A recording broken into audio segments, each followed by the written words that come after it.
Hi all, thanks for joining the next webinar for the DTR update. I'm just going to give it a minute just for any last minute joining participants.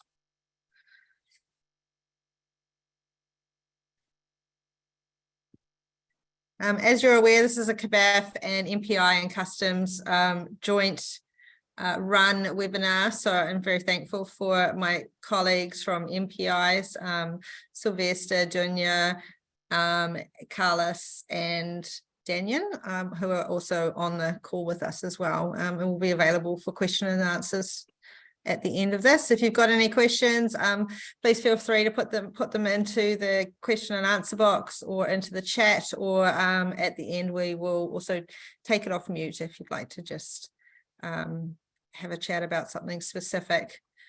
As always, with CBAF run webinars and events, we need to go through the antitrust policy. So you're reminded that there must be no discussion of prices, surcharges, fees, costs, particular customers, revenues, market shares, or any other commercially sensitive topics. In particular, you're reminded that no market agreements have been or will be decided at meetings of CBAF, whether they involve prices, amount, or areas. If you've got any questions or concerns about that, please feel free to reach out to us. Cool, thank you. All right, so hopefully by now you all know what a DTR is. If not, we'll just quickly run over it again.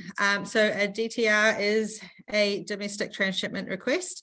It's the new electronic process for moving your uncleared cargo from one bonded facility to another. So that's if you're moving FCLs, FAKs, LCLs from one bonded facility to another. It's currently working for air freight, has been working with air freight now for about a year. It seems to be working quite well and consistently. So we're hoping to roll this out, the same impact now with sea freight. The past few months we've been focusing solely on the FAK cargo, ensuring that we get the bulk of our FAK movers to come on board. It is a relatively new change for them, where you need to submit your DTR via CargoWise, Expedient Trade Window, or any in-house or online system, and you must attach the quarantine declaration, manifest of cargo, and bill of lading. So currently the process is that you complete a IPI, which is a BACC at the console level, and then you use your collector's permit to move that freight under bond. Whereas this new way, you do one submission for which triggers MPI and customs at the same time, and are able to get electronic release of your cargo at the port instantly, not have to wait in line for your BACCs to come back and have those port releases removed.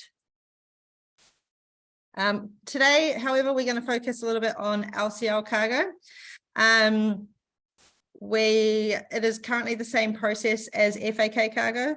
So if you have a shipment where it is unpacked at a depot and you're needing to bring it back to your store because you can't, for one reason or another, do the customs clearance, perhaps it's before Christmas and then they're shutting up premises for a couple of weeks and you need to move that cargo back to avoid storage. So what you'll need to do is essentially the same process as an FAK cargo, which I will take you through now.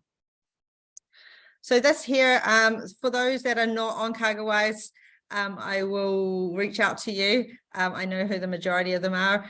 This here particularly is around CargoWise. So you go into the ICR CRE module, create your new shipment. Unfortunately, at an LCL level, it won't let you currently, I know that CargoWise are working on it, to create or pull through that data from a current shipment or brokerage job. So unfortunately, you do need to go in and type in the information, but I believe that's being worked on and there should be an update in the future to be able to mitigate that and have it just pull through automatically for you on the shipment that you're needing to do a DTR.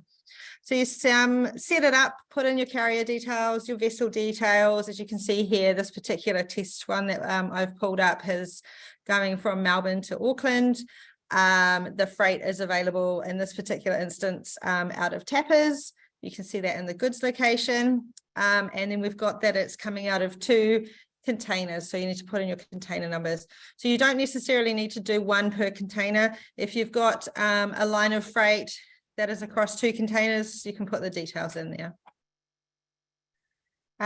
From there, you click across into what's called the house bills tab, enter in your house bills. In this instance, I've done 3 separate house bills. You put in the origin and destination, country of origin, supplier details. You can free type them. However, if you do have the short codes in your system, feel free to use them because it'll pull through all of the data for you. Then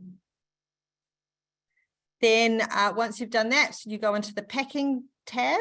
So if I just go back a bit, down the bottom half of the table is got the details. Then it will flick to packing, which is the next one along. Allocate your container at this level. So it'll drop down, it'll give you a drop down box. If you've got, in this particular one, it's only 1 line. So you just choose the 1 container that relates to that line of freight. Put your packages, your weight, your goods description. You don't need to put in a value or tick the write-off box unless, of course, you are doing a write-off.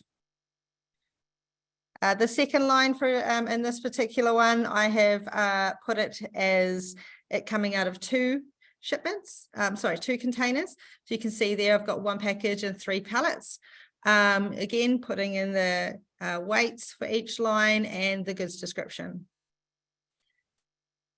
And then the third one, just in this instance for testing, putting in the details again, and then allocating those containers. So you can see here that you can allocate it many different ways, depending on what sort of lines of freight you've got. You don't need to do 1 DTR per line of freight that you're moving.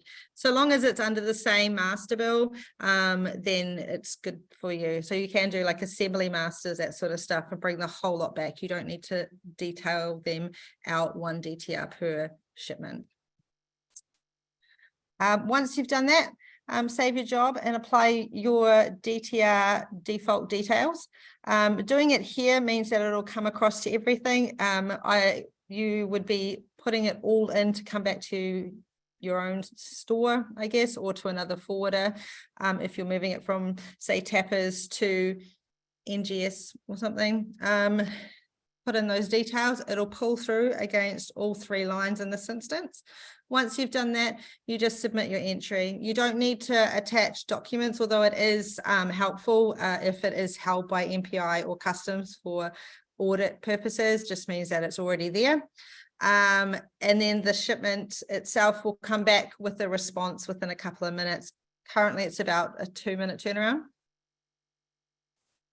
So then your responses will look like this. The first one that comes back is usually the biosecurity. As you can see there, it's got the text about the ocean bill, the movement's been approved, that all movements that are approved under the DTR for unclear goods must be moved by way of enclosed secure leak-proof conveyance, being either within an enclosed vehicle or an enclosed container. So that's your instructions from biosecurity to move that freight. You can see underneath that, it's still saying that an import declaration is required. Reason for that is because at the end of the day, it's not cleared cargo. So by law, you still need to do your import declaration and have any specific requirements that relates to that cargo back to MPI that need to be met. Same goes for the customs response. So customs response just comes back with movement approved. And again, underneath it saying that an import declaration is required. So long as you've got those 2 responses, you use the entry number as your reference number for the unpack station. and they will be able to find those responses in their own emails, or if they've got a link into their own system, and release your cargo to you under bond. So again, much like the FAK drive that we've been doing, if you do have LCL cargo that you're wanting to move back under bond, please feel free to reach out to the DTR team and have a go.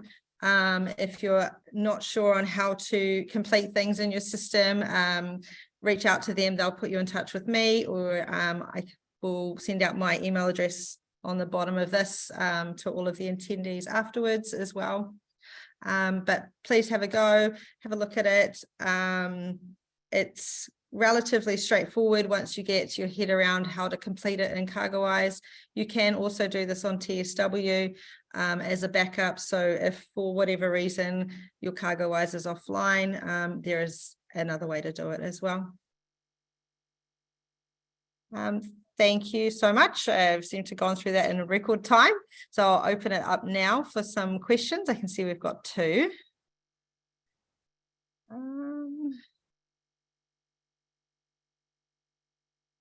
Okay, so we found the applied default did not work. We had to do them separately.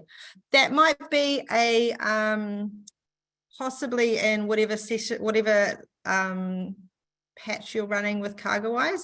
The test that I just did online with everybody now, I actually submitted that through live, and I need to cancel that earlier today, and it did apply to everything.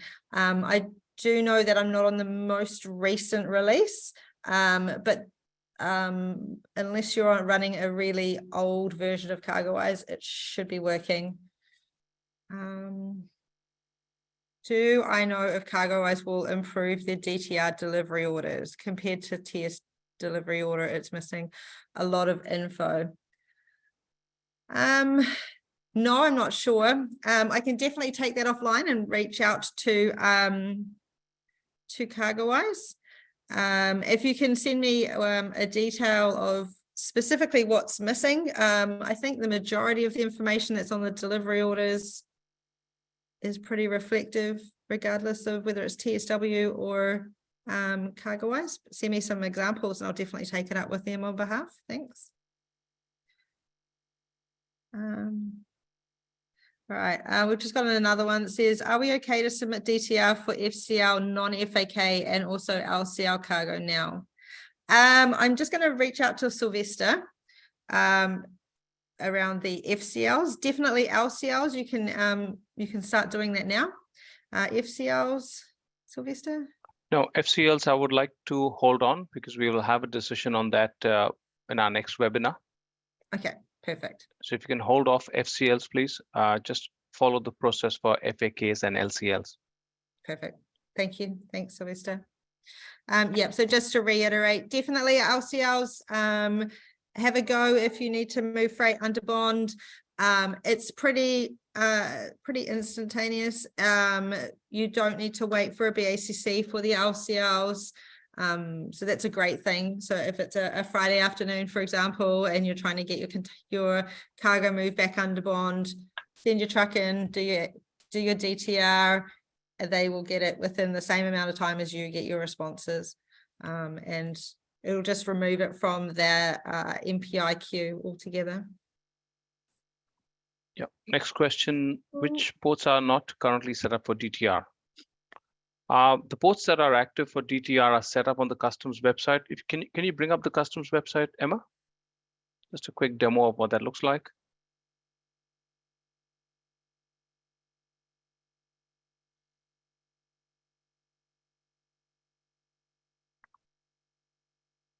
Or would you like me to share? I will pass over control to you. I can't share that, okay. Unfortunately. Yeah, let me do that. Cool.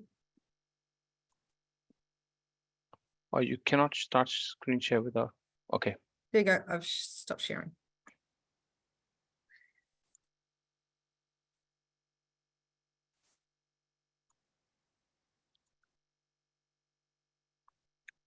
Yep. can you see this? Yes. Yeah, so on the customs website, you have a quick link to domestic transshipment request, and you have DTRC. In there, you have the DTRC information page, and it gives you the status of the ports. Now, just this week, we had Napier Port come on board as well for phase 1 FAK movements. So that will be updated very shortly. You should see that update come through. Yeah, so all the ports that are not listed here are definitely not DTR active yet.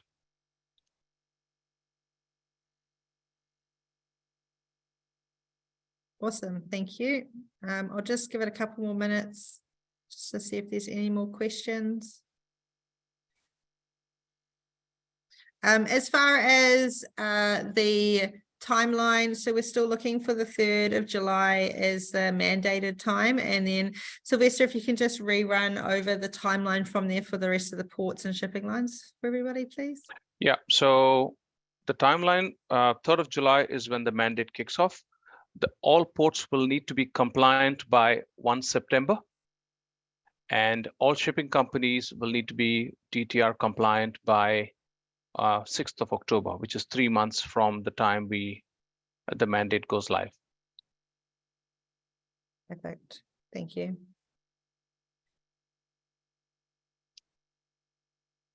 Cool, all right. So Paul's got a question. Will there be a discussion on ITR? I was talking to Adrian last week. Yeah. Last week, as these don't seem to link or flow correctly for sea freight, and I have a query on air freight ones. Yeah, that might have to be taken offline. I don't think we have a discussion on ITR here, on the DTR webinar. Yeah, definitely reach out to Sylvester or even just through the DTR team, and they'll get you in touch with Sylvester to help answer them. Perfect. There's one more, last one, another one, Emma. Oh, where we go? Hello team, are all unpacked depots and CCS being advised of these DTR? Yes. Yes, absolutely. They all have been updated. We'll be getting their procedure statements updated in due course. If they're a CCA, you need to know about how to be looking for these responses for under bond movements and what your responsibilities are as a CCA to accept DTRs. So yes, they have been advised. There's been webinars as well with the major unpacked depots to explain the requirements around DTRs. Okay, we've got another one. FCL DG cargo, can we do DTR for these now? If not, as Sylvester just said, to hold off on FCL, so just in general, regardless of whether it's DG or not. I'm not entirely sure if DG is part of the scope. I can. So the problem we have with certain DG goods is it depends on where it's going. So in order for a DTR to be approved, it has to go from an approved facility to another approved facility. So often we would require the 201 forms because they're going to a non-CCA in order to hold the goods. So if it's going to a CCA ATF, then it can it will likely be able to be moved based on once we're fully ready for the FCLs. But if it's going to a non-CCA, it can't be done under a DTR, and the approval would still need to be given in one form or another. We may change in the future how that is given, but that's something we're currently looking into. Awesome. Thank you.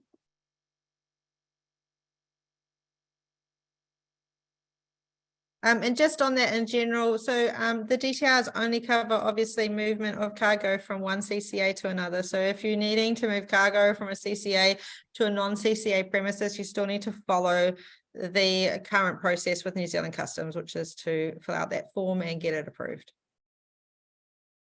So this is not for all cargo to move to wherever. It's just CCA to CCA movement.